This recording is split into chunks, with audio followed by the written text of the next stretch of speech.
जय माता दी। कार्तिक मास की अहोई अष्टमी की दूसरी व्रत कथा। एक साहूकार था जिसके 7 बेटे थे, 7 बहुएं तथा एक बेटी थी। दिवाली से पहले कार्तिक वदी अष्टमी को सातों बहुएं अपनी इकलौती ननद के साथ जंगल में खदान में मिट्टी खोद रही थी। वहीं श्याऊ सेई की मान थी। मिट्टी खोदते समय ननद के हाथ से सेई का बच्चा मर गया। श्याऊ माता बोली कि मैं तेरी कोख बांधूंगी। तब ननद अपनी सातों भाभीयों से बोली कि तुम में से मेरे बदले कोई अपनी कोख बंधवा लो। सब भाभीयों ने तो अपनी कोख बंधवाने से इनकार कर दिया, परंतु छोटी भाभी सोचने लगी कि यदि मैं कोख नहीं बंधवाऊंगी तो सासू जी नाराज होंगी। ऐसा विचार कर ननद के बदले में छोटी भाभी ने अपनी कोख बंधवा ली। इसके बाद जब उससे जो लड़का होता तो 7 दिन बाद मर जाता। एक दिन उसने पंडित को बुलाकर पूछा कि मेरी संतान 7वें दिन क्यों मर जाती है। तब पंडित ने कहा कि तुम सूरी गाय की पूजा करो और सूरी गाय श्याऊ माता की भाईली है, वह तेरी कोख छोड़े तब तेरा बच्चा जिएगा। इसके बाद से वह बहू प्रातःकाल उठकर चुपचाप सूरी गाय के नीचे उसके ठाण में सफाई करके आ जाती। गौ माता बोली कि आजकल कौन मेरी सेवा कर रहा है, जो सो आज देखूंगी। गौ माता खूब तड़के उठी। क्या देखती है कि एक साहूकार के बेटे की बहू उसके नीचे साफ सफाई आदि कर रही है। गौ माता उससे बोली मैं तेरी सेवा से प्रसन्न हूँ, इच्छा अनुसार जो चाहे मांग ले। तब साहूकार की बहू बोली कि श्याऊ माता तुम्हारी भाईली है और उसने मेरी कोख बांध रखी है, सो मेरी कोख खुलवा दो। गौ माता ने कहा अच्छा।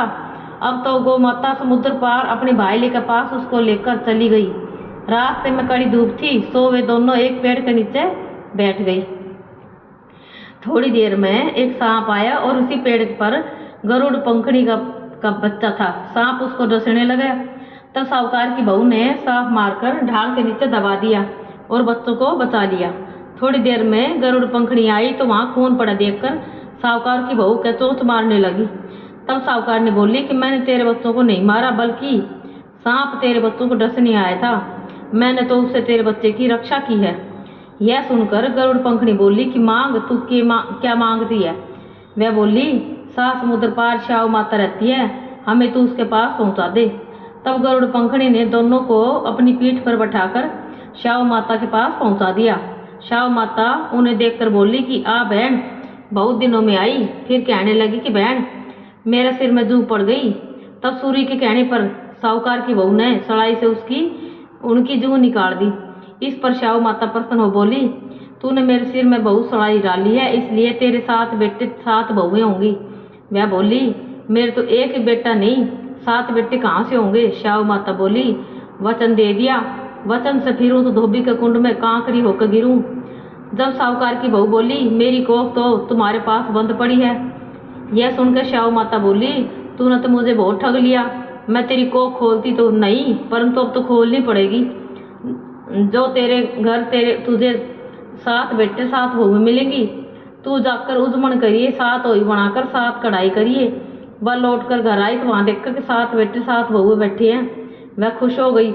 उसने 7 ओई बनाई, 7 उजमन किए और 7 कढ़ाई की।